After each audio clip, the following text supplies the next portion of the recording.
Okay, everybody, let's get started. If you're coming in, please grab a seat and please wrap up your conversations.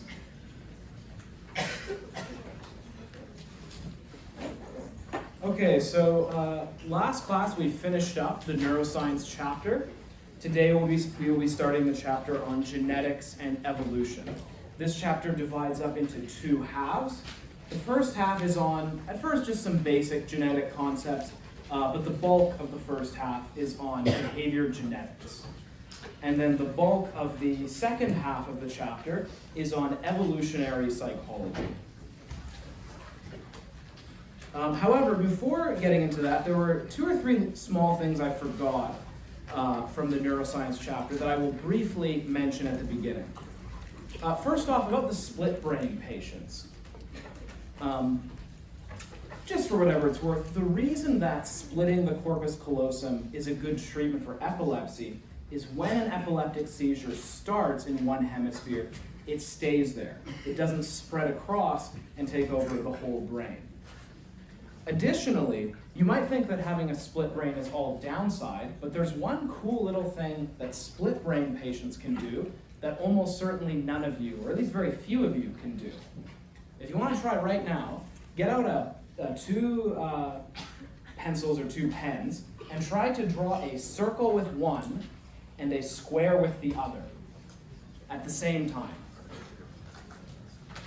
It will be very hard. Maybe not impossible, but you're certainly not getting it the first try. Split brain patient, no problem. Very easy for them to do.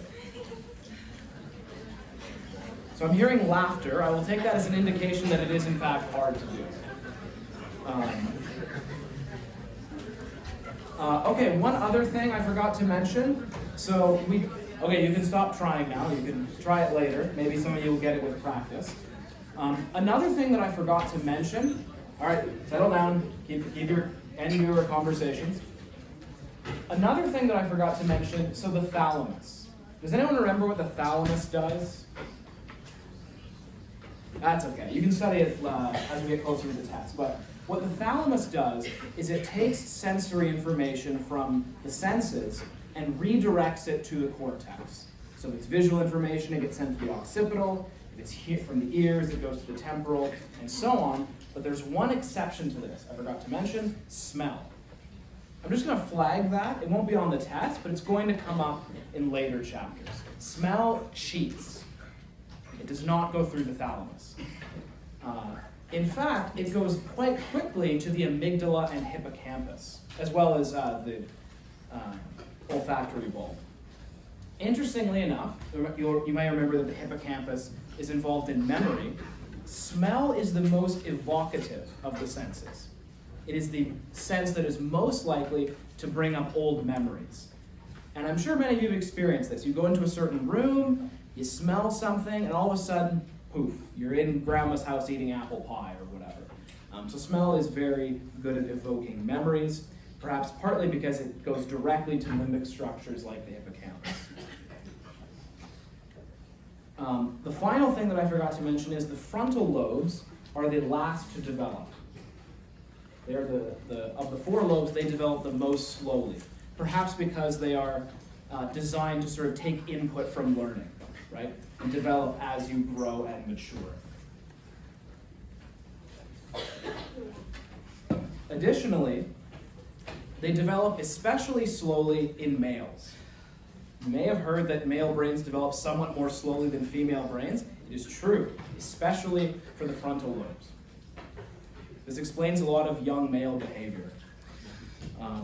I have one small story about this. When I was around 8, I was already getting ready to be a psychologist. I just didn't know it. I asked my father, why is it that whenever someone does something really violent or stupid or risky, it's usually a young male? I just sort of had noticed a pattern that that's how it usually tended to go. And my father said, well, that's because of testosterone. And I said, well, what's that? I didn't know what testosterone was. And my dad said, it's basically a chemical that eats boys' brains. And it's not quite right, but he was onto something. So it turns out that male frontal lobes do develop somewhat more slowly. Okay, so that is now all that I have to say about Chapter 3. We will, of course, review it next Tuesday. So the exam is next Thursday for Chapters 3 and 4. The Tuesday will be test review day. Now, for Chapter 4, I'm going to do something a little unusual. I decided to do this yesterday. At the end of Chapter 4, there's a little discussion of things that you should not think about behavior genetics and evolutionary psychology, sort of thinking traps or fallacies to avoid. And I sort of thought, why not start with that? Just get that out of the way, just because this chapter has some explosive material. I would say that this is probably either the most controversial chapter in the book, or maybe second place to Chapter 10. It's certainly one of the two. And there are a number of tempting mistakes to make with the material in this chapter.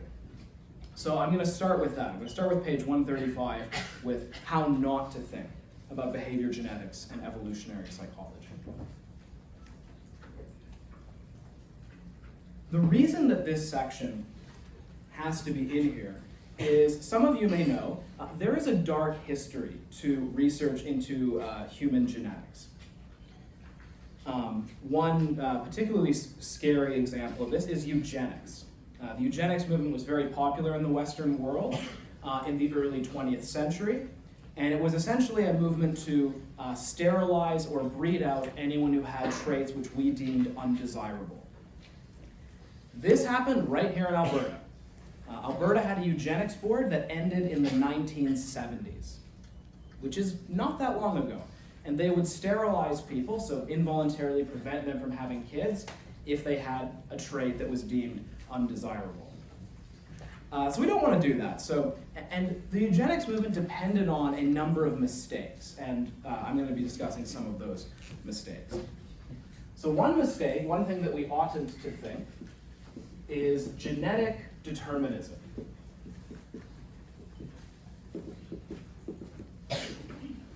Determinism is a term that came up in Chapter 1, but this is a kind of particular version of it that's really indefensible, and that's the view that genes 100% determine everything. So if genes have a certain influence on a trait, that means that trait is 100% genetic, and there's nothing we can do about it. It's inevitable, so we should just let it be. And that's a mistake. There is no trait, at least certainly no trait in psychology, that is 100% genetically determined or inevitable. And we'll see a number of examples of this. Later today, if we have time, we'll be seeing a video from Robert Plomin, who apparently, through a DNA analysis, discovered that he was at a genetically high risk of obesity. I think he was genetically at the 95th percentile or something. But he's a regular-sized fella. Right? So the mere fact that he's at a genetic risk for something does not mean there's nothing he can do about it or that it's inevitable. In the evolutionary psychology section, we will be seeing that there is a good amount of evidence that males are, on average, more predisposed to casual, kind of no-strings-attached sex than females are. But that does not mean there's nothing you can do about it. Right? You may be in a committed relationship and think, I'm going to rebel against any of those tendencies if I have them. Some people choose to be celibate, right? Even if there is this genetic tendency, some people choose to not engage in those. The Catholic Church has priests who are mostly celibate, so it's possible to, maybe I shouldn't have said that, but I'll edit that part out later. But the point is, it should be clear. You can rebel against or choose to ignore genetic tendencies. It's not inevitable.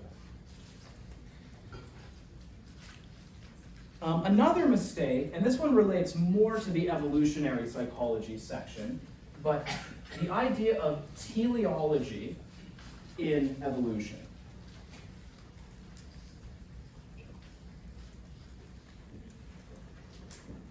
Teleology is the idea that there is some kind of end goal or purpose towards which something is striving.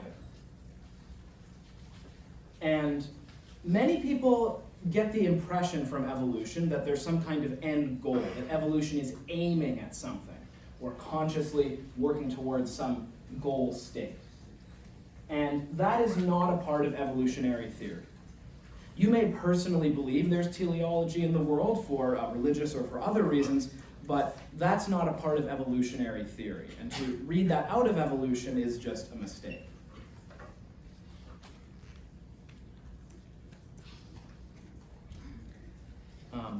Next, and maybe the most crucial mistake that we ought not to make, is the naturalistic fallacy. This is not in the book. I mean, the phrase is there, but the term isn't. But I'm going to say it's good to know. Who knows what a fallacy is? What does it mean to say something is a fallacy? Just informally.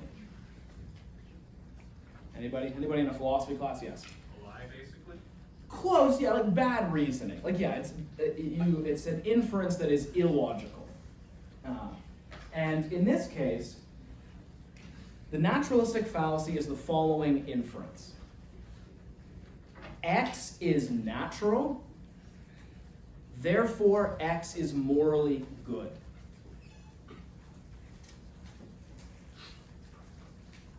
And that is a mistake. It's not necessarily the case that because something is natural, it's good. This, again, comes up more in the ev-psych section, but it's relevant to behavior genetics as well. I have no doubt that there are many tendencies that have been given to us by evolution that are bad. We have some good tendencies. As we'll see, there's a good reason to think that we naturally tend to care for our families, that we have kind of cooperative tendencies, but we also have some aggressive tendencies and some other bad tendencies that we'll be talking about. And it's tempting to go, oh, that must mean those things are good, but that's, again, just illogical. Many critics of evolutionary psychology, I think, also fall for this. They'll say, oh, ev-psych people say X is natural. That means they're justifying it or saying it's okay. And no serious ev-psych person reasons like that. Most of them, well, there's some crazy people, but most ev-psych researchers understand that the fact that something is natural does not mean that it's good. Any questions about these three?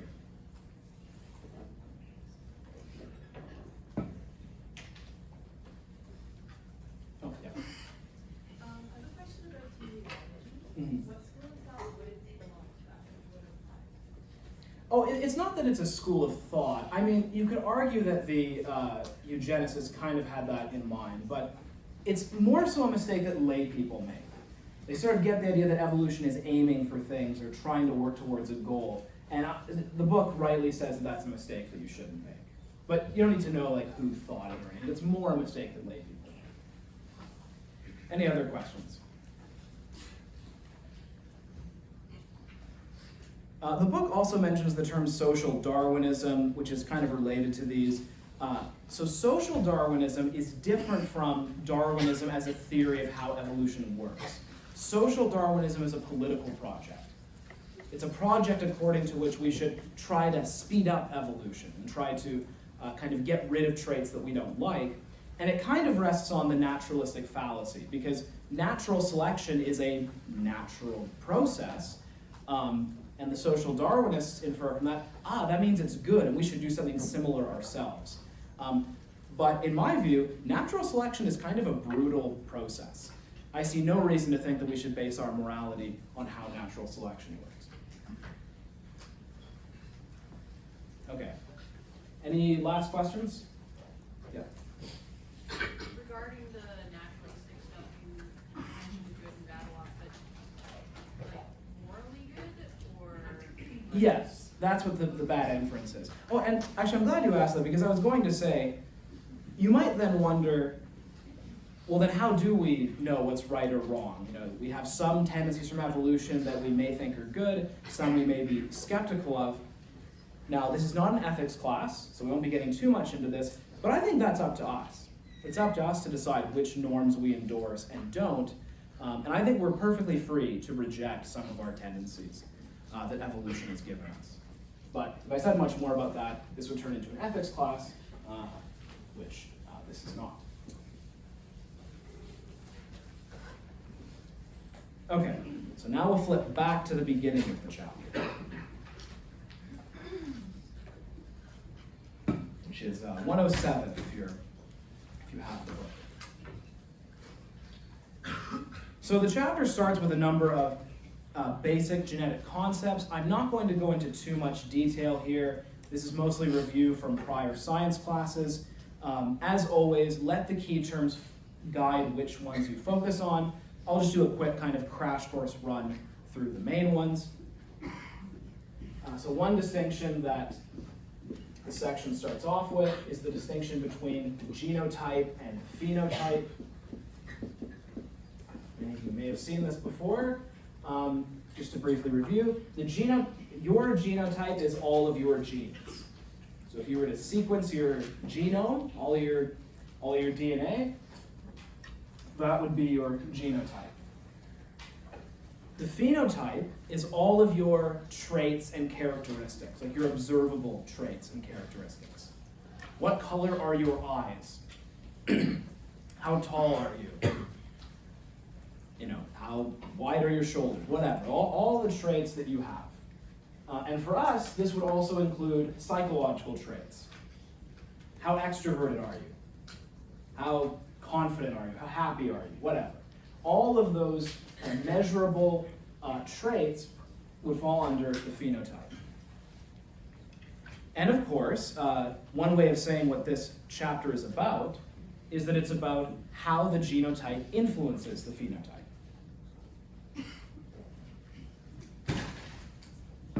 Note, the key word there is influence. Remember, we're not genetic determinists. The genotype does not 100% determine the phenotype. The environment also shapes how we turn out.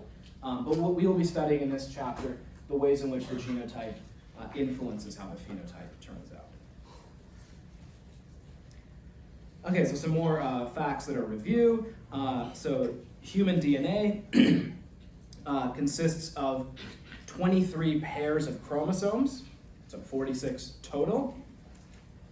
You get 23 from mommy and 23 from daddy. Together, that's you. And when talking about genes, there are two basic types of genes, at least when we're dealing with Mendelian, a Mendelian analysis of genes. And those two types are recessive and dominant.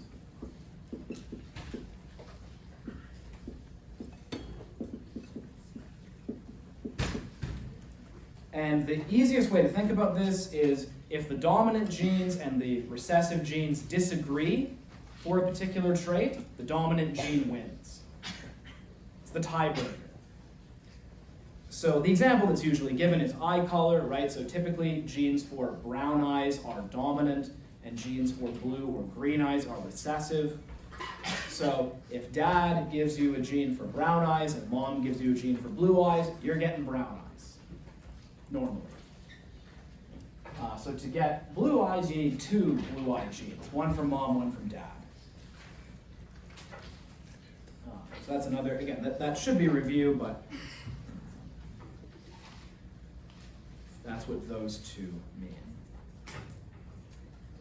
One term that the book mentions that I won't test you on this specific term, but you should understand this idea, is polygenic transmission, which just means that traits are not caused by single genes, but by many genes.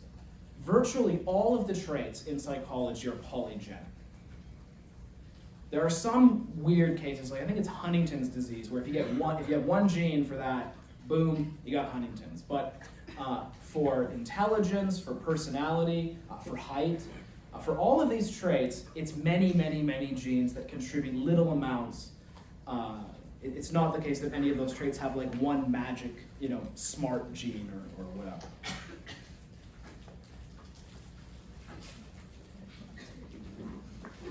Now, one recent innovation in genetics that is quickly exploding is epigenetics. How many of you have heard of epigenetics? Not too many. So, epigenetics is the study of how experience can modify gene expression in ways that can then be passed on. So I'll say that again.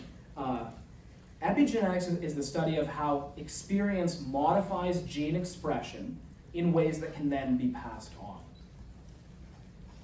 Note, this is different from mutations. So, with a mutation, the actual DNA code is changed. So, I think the letters are ACTG, so let's say whatever, this is a strip of DNA, and so on. And then, there's some kind of copying error, and now this T becomes an A. That would be a mutation. The actual DNA code has been changed, and that then gets passed on through ordinary genetic transmission. With epigenetics, the DNA code doesn't change, but the way in which it's expressed is changed, and then that type of gene expression gets passed on. Yes? So would epigenetics be like how as people moved further away from the equator, their skin became lighter and lighter because they didn't need that melanin anymore? No. So good question. That's a mutation. So that would have occurred through ordinary evolutionary selection pressure. So, and the way to think about that is, if someone from sub-Saharan Africa moves to Europe, epigenetics won't make his skin lighter. I mean, many of you have different skin colors, right? So epigenetics is how your own personal experience. So one example is there's studies on rats where if you really stress out a rat, their kids are more stressed out or more stress sensitive because the gene expression gets passed on, even if the DNA code itself doesn't change. Okay, what's the difference between epigenetics and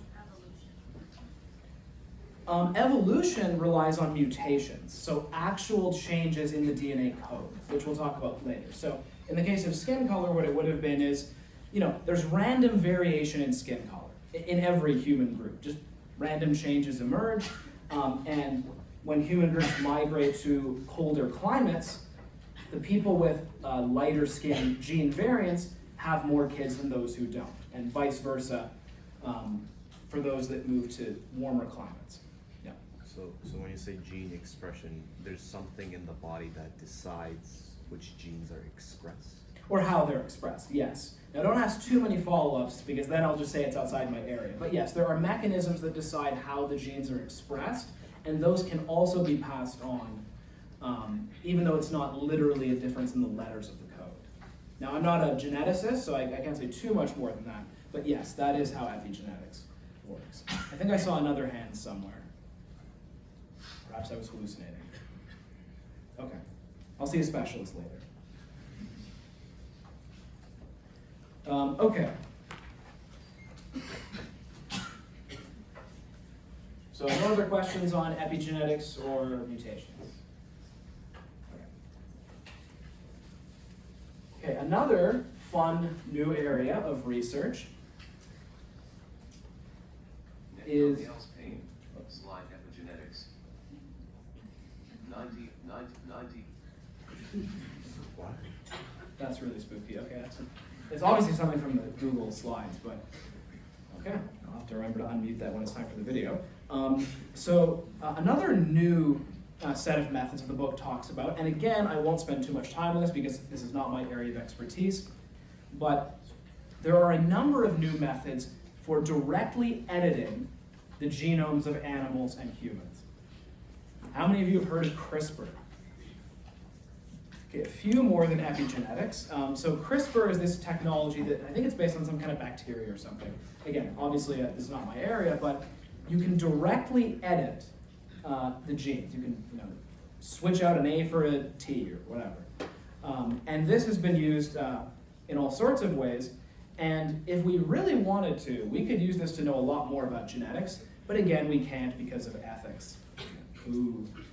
Now I'm actually going to show a video of CRISPR in action. It's a clip from John Oliver. Do any of you know John Oliver? More of you should know him. He's good fun. So I'll show a John Oliver clip explaining how CRISPR works.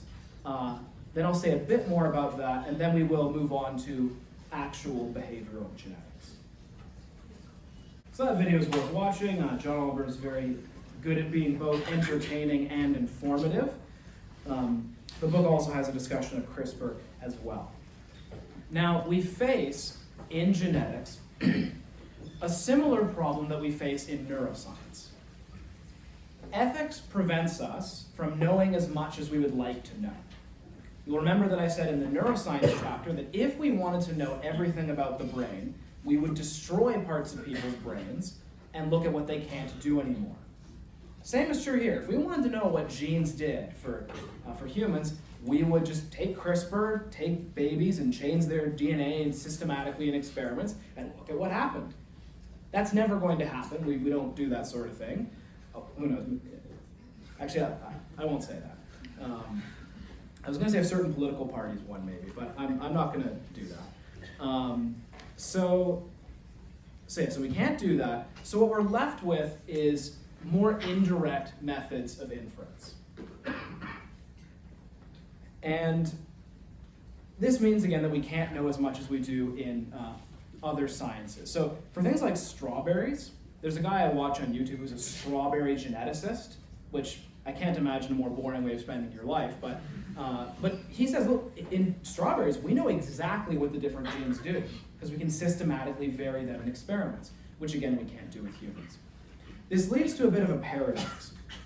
The findings that I'm going to talk about in the behavior genetics section are some of the most reliable, most well-replicated findings in all of psychology. But it's still not as solid as findings in biology where we can do more rigorous experiments. So, a bit of a paradox. But having said that, it's still super interesting stuff, and we will now get into it. So, the thing that behavior geneticists are interested in is this notion of heritability. Heritability is about how much of the variation in traits is due to genetics. So people are different, as you all have noticed from being alive. And heritability is about how much of human differences are due to genetics. I feel like I'm giving a lot of caveats in this talk, but I think that's necessary. I'm actually going to start off with some more caveats about what heritability means before we get into all the exciting methods. Because we're going to be talking about like twin studies, adoption studies, the kinds of stuff that I briefly mentioned in chapter 1. We'll be talking about those results in more rigor and with more detail, but I want to put out some fires before they start. Number one, heritability is about how much of the variation in a trait is due to genetics. It is not about how much of the trait in any given individual is due to genetics. So for example, height is very heritable. If you look in the book on page 113, you'll see the estimate 0.8, so 80% heritable. That does not mean that, like for me, this half of my, or this 80% of my height is genetics and this part is the environment. Like that doesn't make any sense. It's about differences. Some of you in this room are taller than me, some of you are shorter than me. If we were to take this class and kind of rank order everybody, there'd be like a whole range of height. So there's a whole bunch of differences. Okay, how much of those differences in height are due to genetics? That's what this number is about. Is it 10% of the differences, 50% of the differences, 80% of the differences, or whatever? Number two, heritability estimates are not about group differences.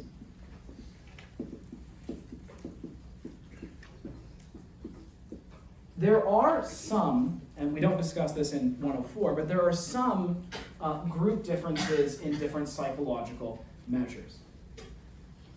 And many people are tempted to think, well, if trait X is heritable, and there's a group difference in trait X, then that group difference must also be heritable. And that does not follow. That is not a logical inference. And I'll give a little kind of thought experiment to show why.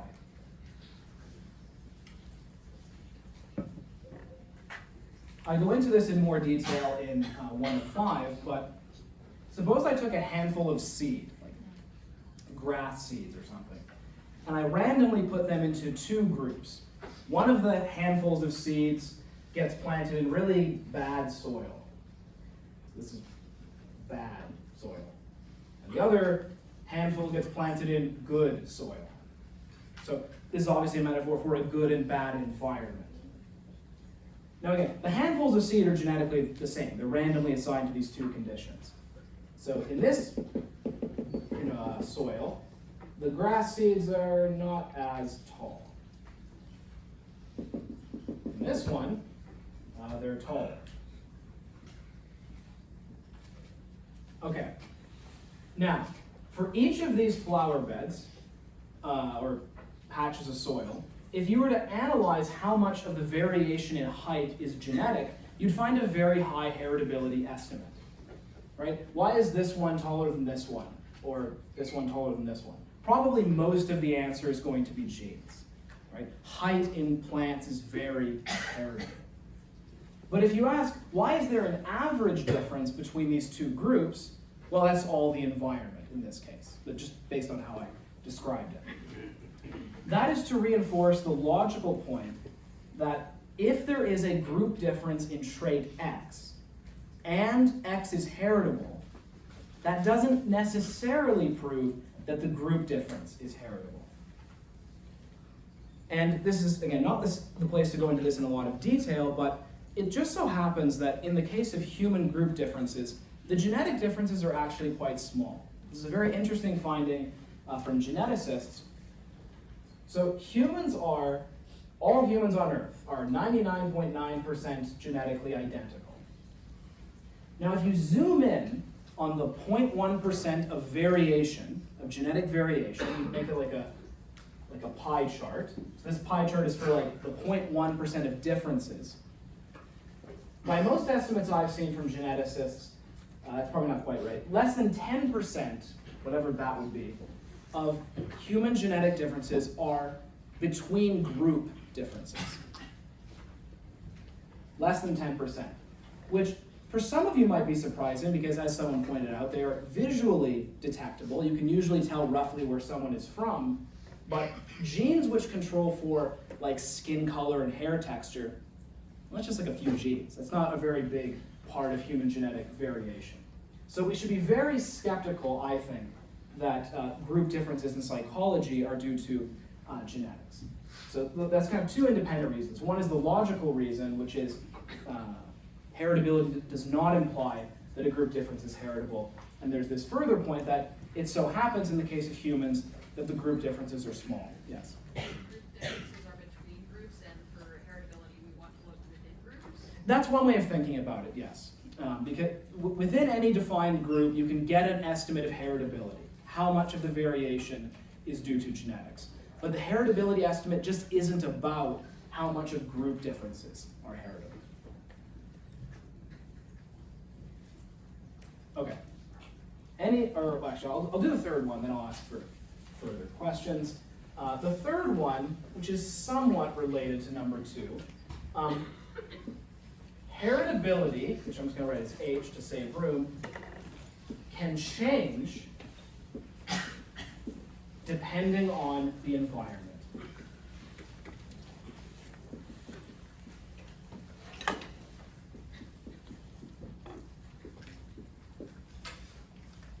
In other words, heritability coefficients are not fixed. They are not like laws of nature. So we will see a number of heritability estimates, like intelligence is 50 to 70% heritable, height is 80% heritable, and so on. But these are not fixed. So one example that I once heard in a lecture by a geneticist, height. So in most studies in the Western world, height is around 80% heritable. Sometimes maybe as high as 90% heritable. If you go to rural India, someone did a study in rural India on the heritability of height, it's more like 0.4. Because obviously there's more malnutrition there. People are kind of not reaching their full genetic potential. And so in that environmental context where there's more deprivation, the extent to which genes influence height is less, right? Because again, heritability is not fixed. If people are not allowed to reach their full genetic potential, genes have less of an influence on the variation in that trait. There are even studies within the United States and other Western countries finding that the heritability of something like IQ can differ depending on your socioeconomic status. So for middle and upper class people, the heritability of IQ is very high.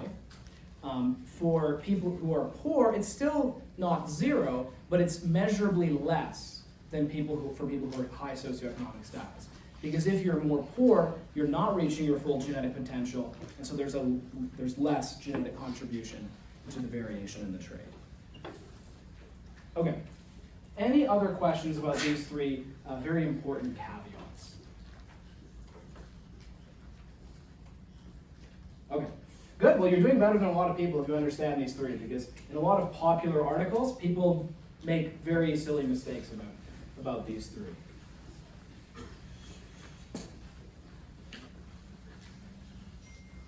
Okay, let's talk about some of the actual results.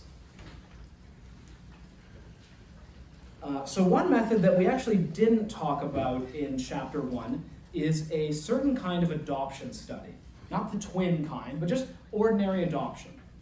You look at kids who are adopted into different families. And you ask the following question. Who are they more similar to? The biological parents or the adoptive parents? And the logic should be kind of obvious. If genes are having a larger influence on variation in the trait, then the kids should be more like their biological parents. If it's more of the home environment that's shaping the trait, then they should be more like their adoptive parents. And in most cases, certainly most of the cases that the book talks about, kids are more similar to their biological parents. One example the book gives is schizophrenia, which is a psychological condition. If biological family members have schizophrenia, you have about a 12% chance of developing it, depending on which family member you look at, but that's the estimate that the book gives. If it's the adoptive parents, it's 3%. So that seems to be more influenced by genetics.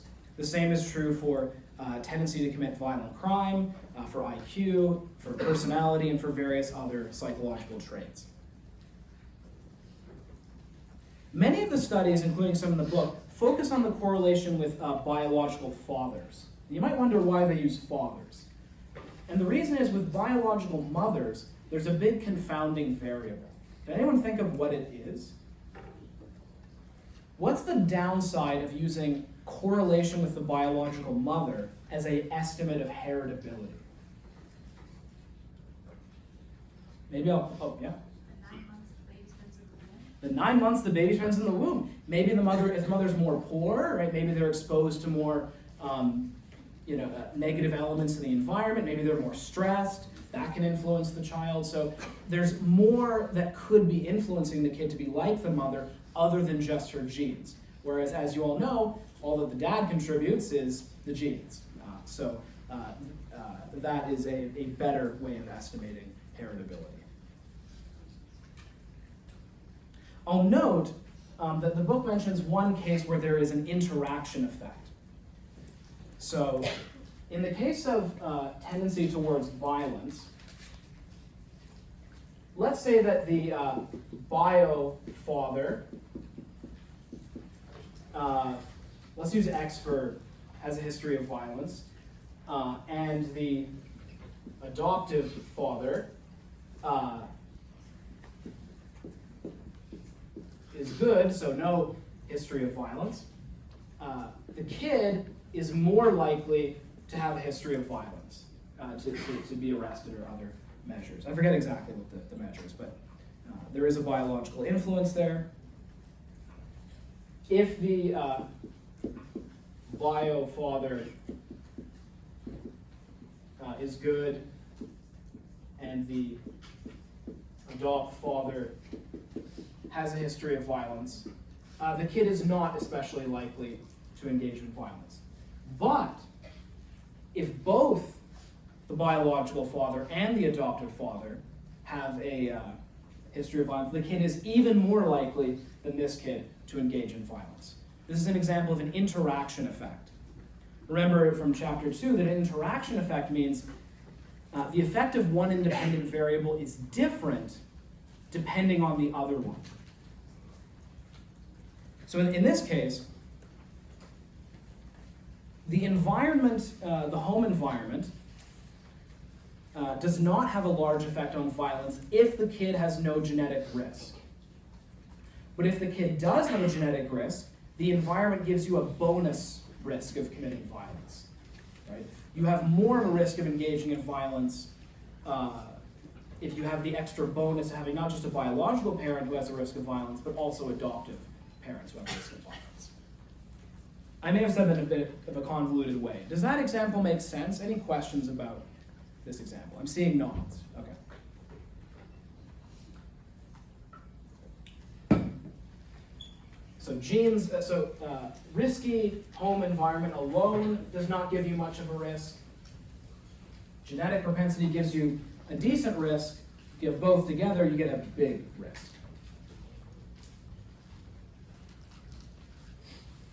Okay. I will also review twin studies, which we've already talked about. You'll recall from chapter 1 that there are two kinds of twin studies. The first kind is you look at twins raised apart. You look at especially identical twins, although you can use fraternal twins too, but the more intuitive methods look at identical twins raised apart. So they share none of their home environment, but they share all of their genes. Although someone pointed out to me that occasionally they don't share all of their genes, there are apparently cases where identical twins are such that one is male and one is female. Good question. In order for it to happen, one of the genes has, the Y chromosome mutates. So they're not really identical twins at that point, but they did start out as one zygote. But we'll leave those crazy cases aside. And I'll also add, because someone asked about this, with twin studies in general, when they're comparing identical and fraternal twins, they almost always look at same-sex fraternal twins. So if it's non-identical twins, they'll look at ones where it's a brother and a brother or a sister and a sister, just to eliminate the confound of gender. But anyway, so the really intuitive method to understand is you look at identical twins raised apart and you look at how similar they are. And as I said in chapter 1, they are highly similar for virtually every trait that we can measure. And in a while, we'll look at how high the similarities are for different traits. The other method, does anyone remember what the other twin method is for getting at heritability?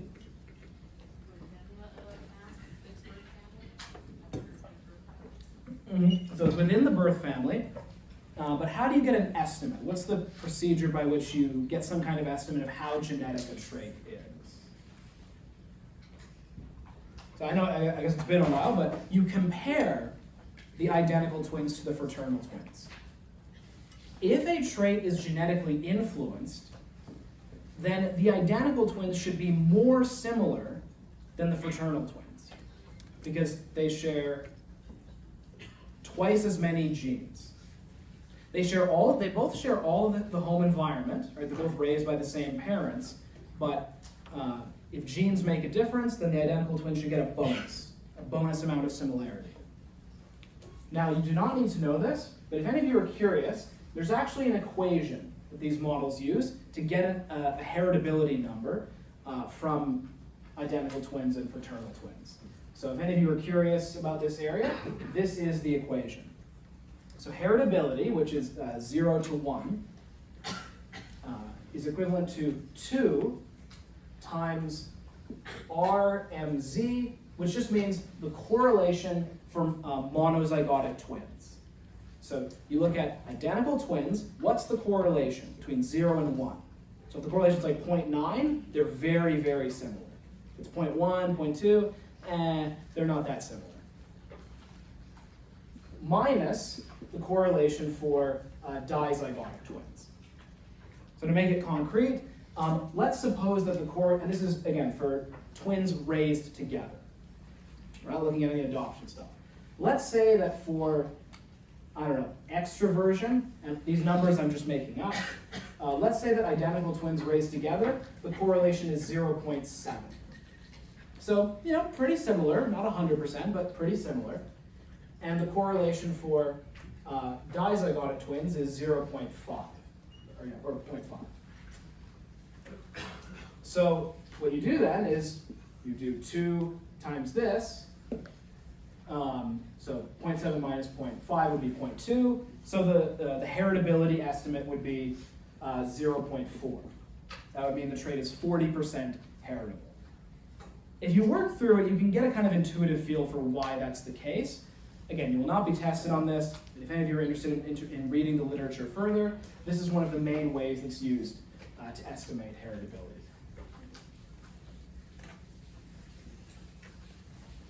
A lot of the numbers that we'll look at have been estimated using that equation.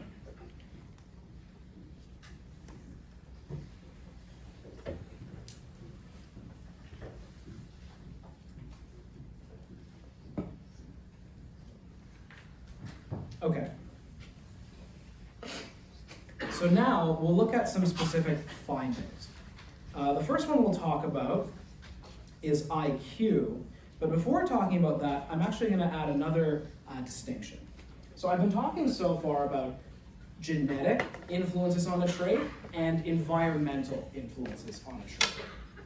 But in behavior genetics, for a long time, researchers have distinguished 2 different types of environmental influences, which gives us 3 total sources of variation.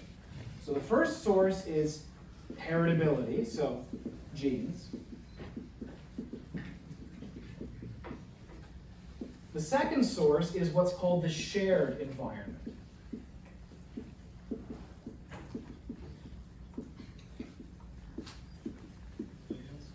Shared environment. Shared environment.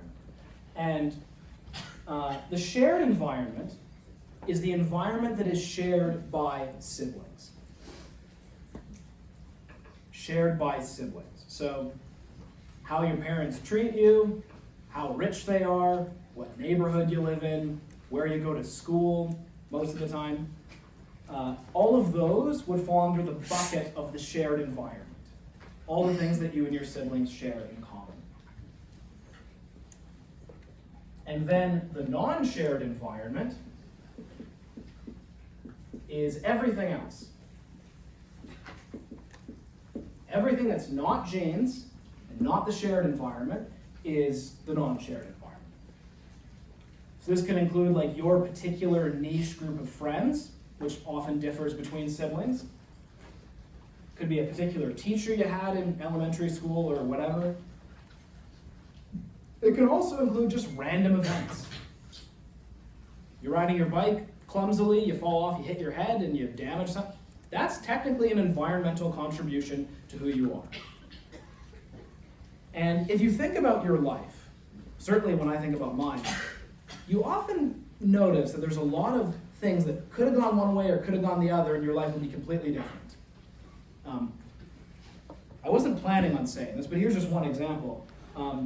My supervisor, Kyle Nash, has 3 or 4 publications listed on his U of Alberta page.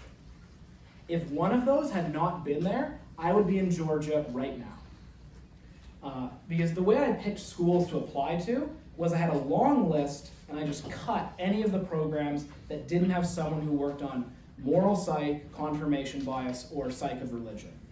And I was this close to cutting U of A from the list, and then I got to Kyle Nash's page and he had 1 moral psych paper listed. Turns out he's actually done work on all 3 on his bigger page, but I was looking at the U of A page. But if he had not included that, U of A would be axed, I would have accepted the offer from Georgia. Yes? Isn't there like a theory that's like one small thing had changed, you would be completely different or whatever? Like, what is that thing called? Are you talking about the butterfly effect? I think so, but like less. The chaos theory, yeah. There's a lot of idea in the hard sciences that you can have dynamical systems where one small change can produce a very big change. If I say much more than that, I'll be talking out of my something, like because I don't know a lot about chaos theory or the relevant science. But yes, there is a body of work into that topic.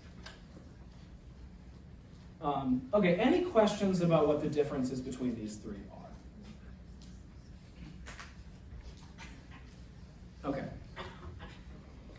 So let's talk about the heritability of intelligence, or IQ. So the heritability of IQ is on a range. You'll see in the book that there's one estimate according to which it ranges from 0.5 to 0.7. One of the reasons there's a range of estimates is the heritability of IQ scores tends to go up with age. It's a very surprising finding, but the effect of the shared environment is larger when you still live with your parents. When you move out, the effect kind of peters out to almost nothing in the case of IQ.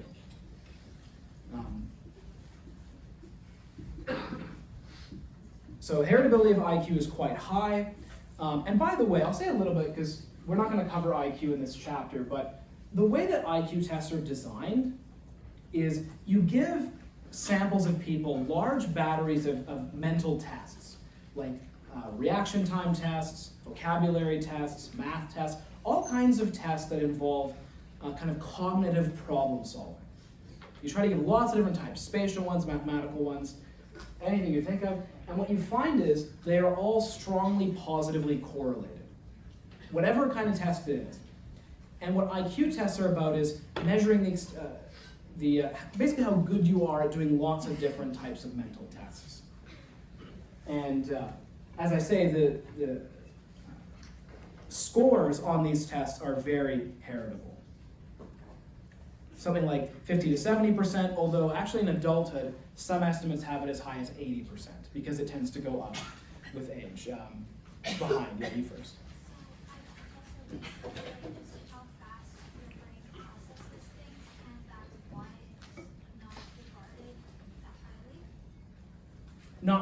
It's not just about, so it is about speed. Part of it is about mental speed and how fast you are at solving problems. But some IQ subtests are also about how difficult of a problem you can do. One IQ test is, or one component of it is, you give a series of digits, 3, 4, 7, 8, 9, and repeat them back, 3, 4, 7, whatever, right? And how long of a thing can you do? So that's not really about speed, but about kind of how well your brain is able to hold lots of information. Yes? So did you say that the heritability, if you move out, you quit gaining the... Good. It's not about going up or down. It's about, here's one way of thinking about it. How similar are you to your identical twin that you've never met? And you tend to become more similar to your identical twin that you've never met if you move out, as you grow up. So the heritability, it's a very surprising finding, but extremely well replicated. The heritability of IQ increases with age. Yes? Two questions. The first one, I was wondering how flexible IQ is, because I was reading the textbook and it said by taking certain supplements like creatine, practice meditation, you can increase it by several points. That sounds about right to me. I didn't read that part of the book, but that doesn't surprise me. There's a good amount of kind of measurement error. You said a few points. That sounds right to me. Even if you take a test on a different day of the week, there's some range. I mean, really what you're asking about, what this gets into, is reliability, right? How reliable is it? Meaning, how consistent are the results you get? And while there is a good amount of range with IQ, it's probably the most reliable measure we have in psychology. So all measures in psychology have a good kind of error bars around them, but the error bars tend to be smaller for IQ than they are for other measures. You said you had a second question? Yes, my other question was, I read a bunch of studies on how listening to classical music as a child can increase IQ.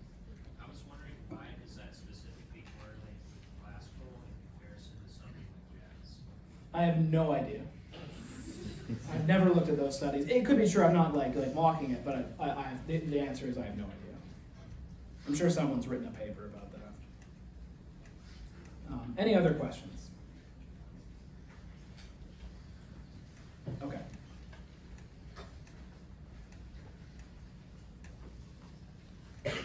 Now, the book also talks about a concept called reaction range. This is not this is more a theoretical idea. It's not directly measurable, but the rough idea is something like this. What genes give you is a range of outcomes that you can get. And then the environment influences where on that range you're going to fall. And this could be home environment or non-shared environment. And forget about IQ for a second. Let's talk about musical ability. Let's say like here's the full range, not a reaction range, but the range of all musical abilities in humans. So like someone who's completely tone deaf down there, and then me like right there, and whatever. Like the greatest singer of all time, up here, right? So, so someone like me, my reaction range might be like this, right? Now, because I don't practice at all, I'm not really a very musically involved person, but if I had practiced more, maybe I could have been a bit better. But I was never going to be Whitney Houston. No amount of good environmental stimulation was going to make me Whitney Houston. Now for Whitney Houston too, probably there was some kind of range, and if she never practiced, she probably would not have become as good as she was. What the genes give you, according to this view, is a range of outcomes that you could get. And then depending on what you're exposed to, that will decide kind of where you fall on your reaction range. Does that make sense? Any questions about that idea? Oh, yep. Is this about a height? Yes. Height would be a good example too. So, look, if your parents starve you, you're not going to be as tall as you could be, right? If you're malnourished. But, if someone's given a genetic hand to be shorter and you feed him like crazy, you're not going to make him 6'10", right? There's kind of a range of outcomes that you can get.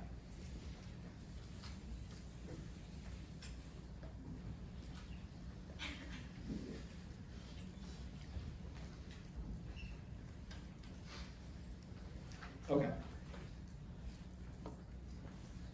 Next, so probably the two best measures that we have in psychology are IQ and the Big Five, or the 5-factor model of personality. Have any of you heard of the Big Five?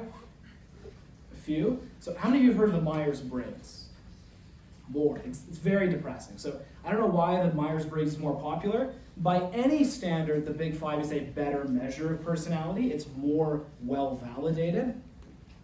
This is again something that you cover more in 105, but I'll briefly talk about what the model includes. The easy way to remember it is ocean. So 5 factors. So that according to this model, there are 5 basic dimensions of personality. Oh, by the way, before I do, I'll briefly explain how we arrived at the Big Five. You use a statistical technique called factor analysis. Now, if you've heard the word statistics and you're very triggered, don't worry about the details. This is not something I'll test you on, but it may help you in 105 or future classes. Basically, you look at how different questions correlate with each other. Here's a toy example. Suppose that I asked all of you the following questions.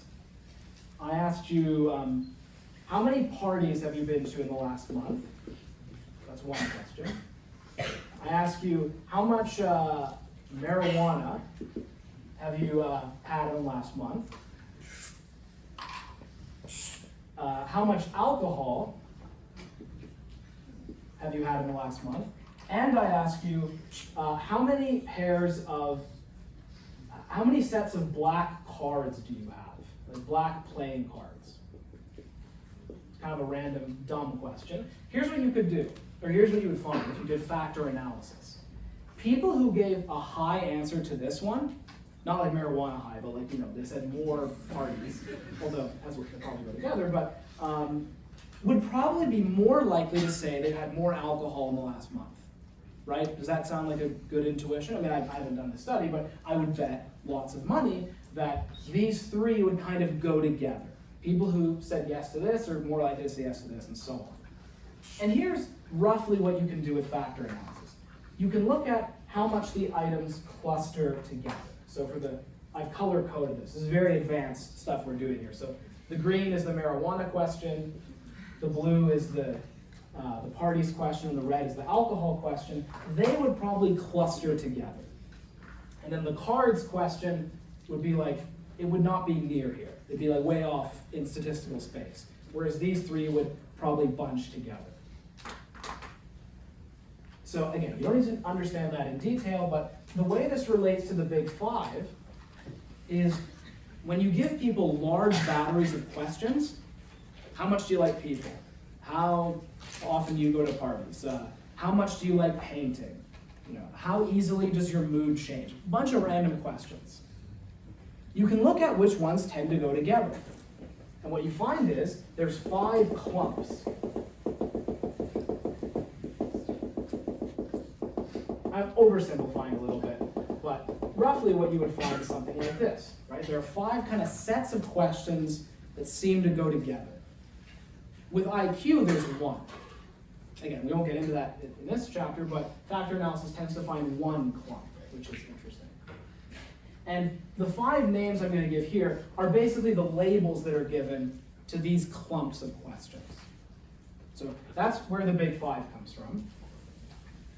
So now, of course, you're all wondering, what are the 5? I'm just going to pull my felts back together here.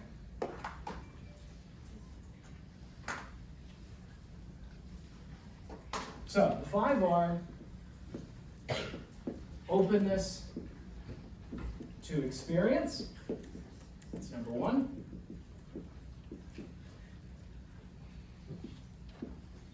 Conscientiousness.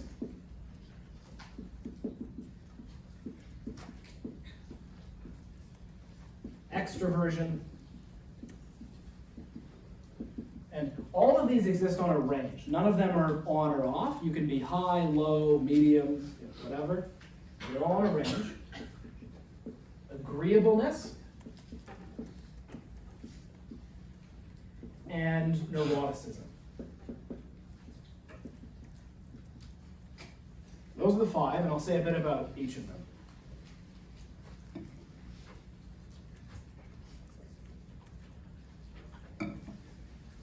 Openness to experience, sometimes just called openness, is essentially about how much you like new things. You like trying new things, you're very creative, you have lots of new ideas all the time, you don't like convention and order, you like to break the mold. If you're low, you're more conventional and conservative. You like things to kind of stay the same. You like your schedules and your order and so on.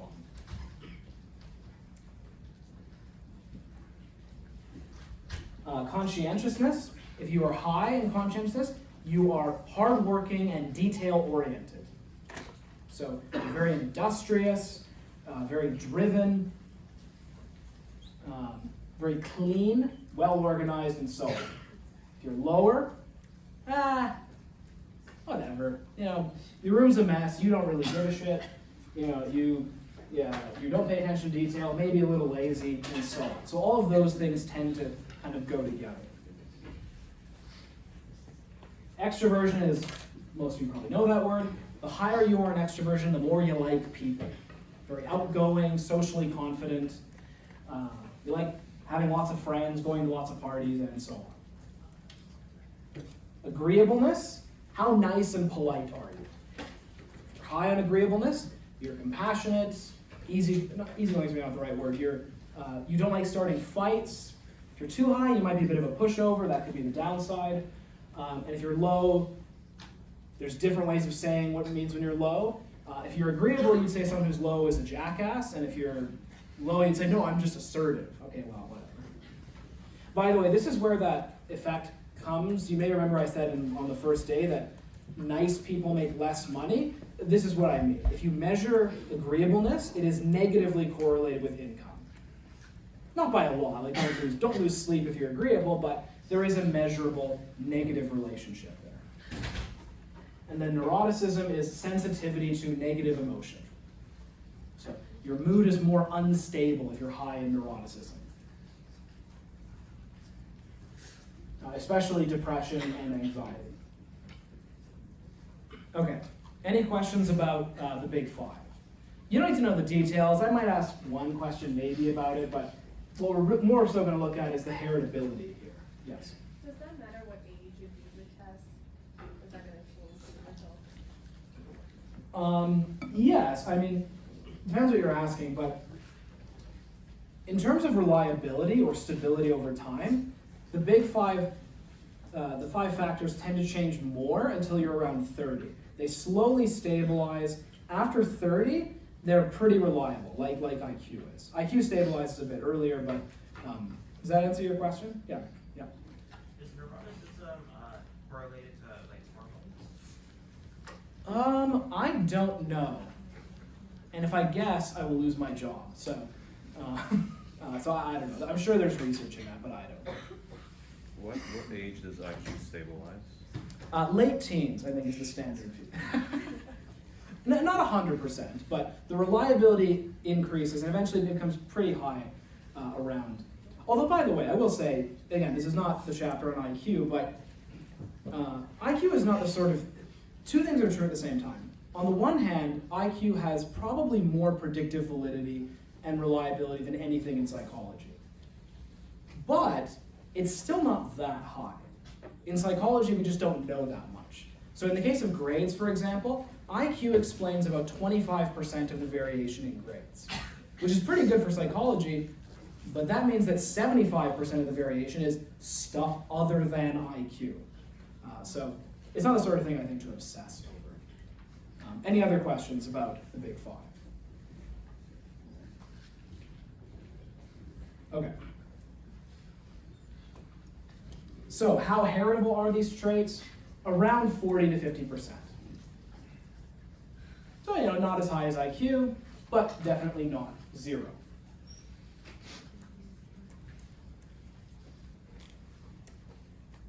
Now, one thing that I'll clarify here as well. Does anyone need me to keep these up? And you can Google it later if you missed a letter or something.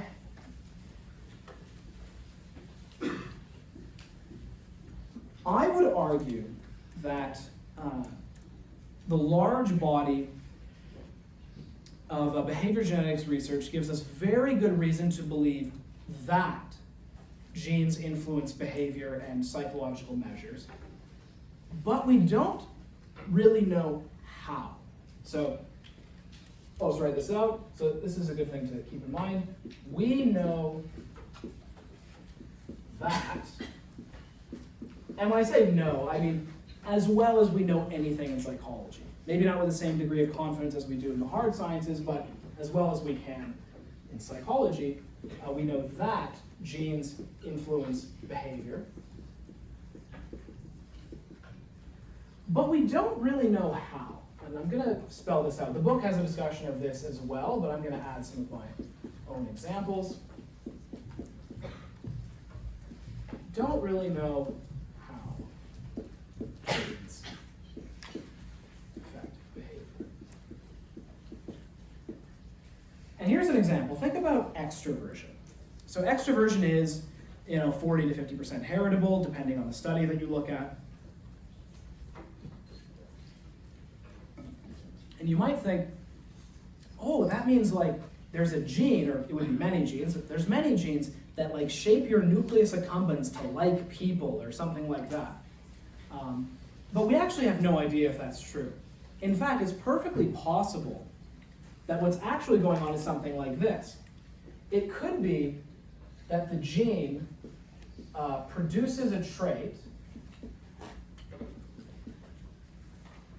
and then that trait produces a response from the environment, and then that response from the environment causes, we'll say, another trait 2. And you might think, what the hell does that mean? So here's an example. So it could be that what's going on is that there's a gene or set of genes that make you beautiful or handsome. So that's the first trait. So trait 1. So the genes don't affect your brain or your personality, they make you beautiful or handsome. And then the environment responds by treating you better. More kids like you at school or something. And then that response from the environment makes you like people more, and then you become more extroverted. And I just made that up. I have no idea if that's what's going on with extroversion, but the point is, the correlations from twin studies or adoption studies show us that the gene is influencing the trait somehow, but we don't know how. It could be through any number of mechanisms, including mechanisms that elicit a response from the environment would then produce a trait. So the book has a similar discussion of this. It doesn't put it quite the way I put it, but helpful to read that one as well. Any questions about this this possibility? Yes. Would like trait 1 be like a confounding variable? Like something we don't know, but like this and that. I'd have to think about that to know if it counts as a confounding variable, but I know what you mean. Yeah, like it's something we're not measuring that could be involved. Now, the way I would be inclined to put this is, it's still the case that the gene is having an effect on trait 2, it's just doing it through this kind of indirect mechanism. The point of this really is just to say, don't be confident in any mechanistic understanding you have. Like, it's very easy to think, oh, the gene makes your brain do this or that, but we don't actually know what the mechanism is. Any other questions?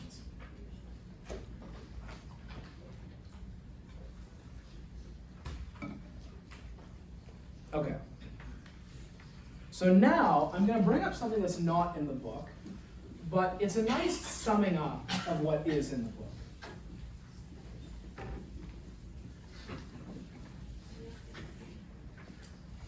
In the year 2000, a behavior geneticist named Eric Turkheimer published a very provocative paper in which he said, the nature-nurture debate is over.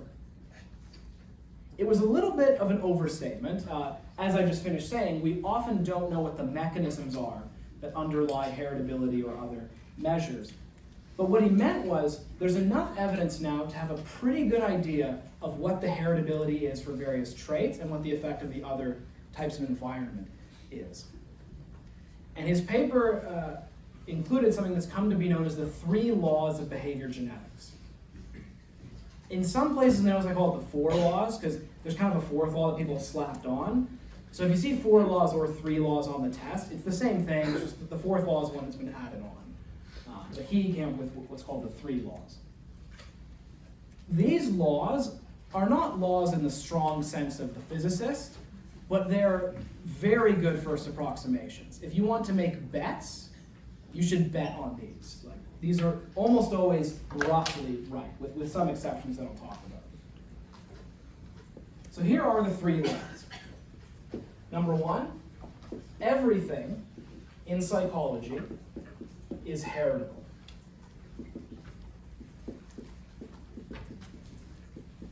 Virtually everything we can measure is heritable. Typically, around 40 to 50%. If you look up any study of a trait in psychology and you bet that it's going to be 40 to 50%, you're going to be right most of the time. Most of the studies fall around there for most of the traits we can measure. Now, some are a bit more, so like IQ is more, especially in adulthood. Something like political beliefs are a bit less. Still not 0, though. Political attitudes are actually around 30% heritable. Double check the number, but it's definitely not 0. Virtually nothing is 0. Nothing is 100 either, but typically they are around 40 to 50. Number 2, and this one is, I think, the most surprising one, but there's mountains of evidence to back it up. The effect of the shared environment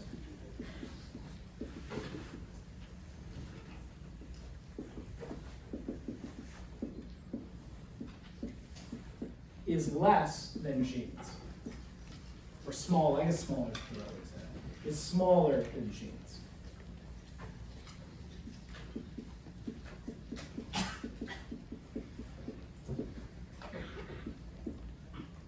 Typically, 0 to 20%. Now, how do we know this?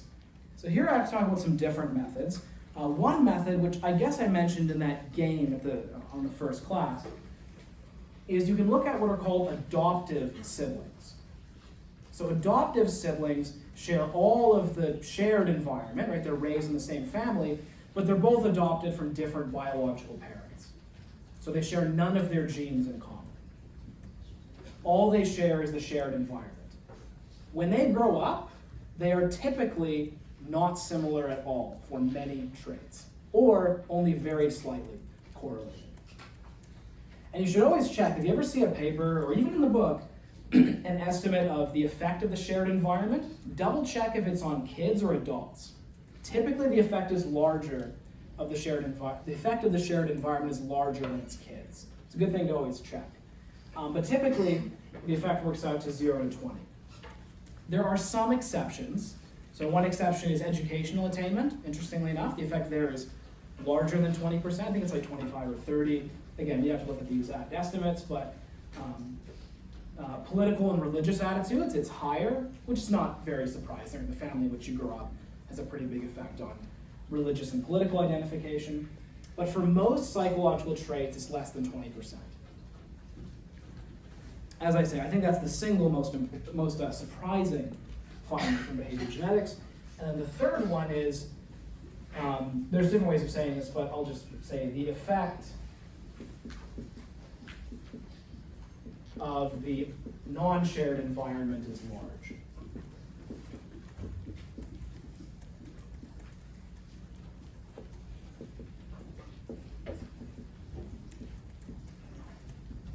Typically around the same as genes, typically around 40 to 50%.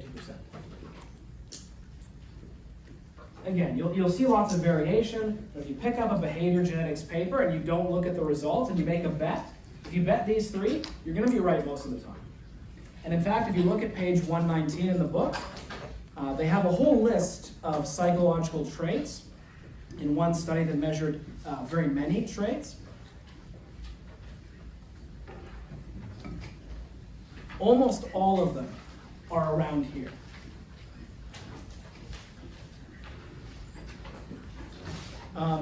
This is even true in my area, moral psychology. There was a recent study that looked at people's reaction to moral dilemmas. I believe the effect of the shared environment was literally 0. And I forget the exact numbers, but each of these, the top one and the bottom one, were around 40 to 50%. Oh, we already have. Okay, so didn't quite get to where I wanted to, but we'll start here next class.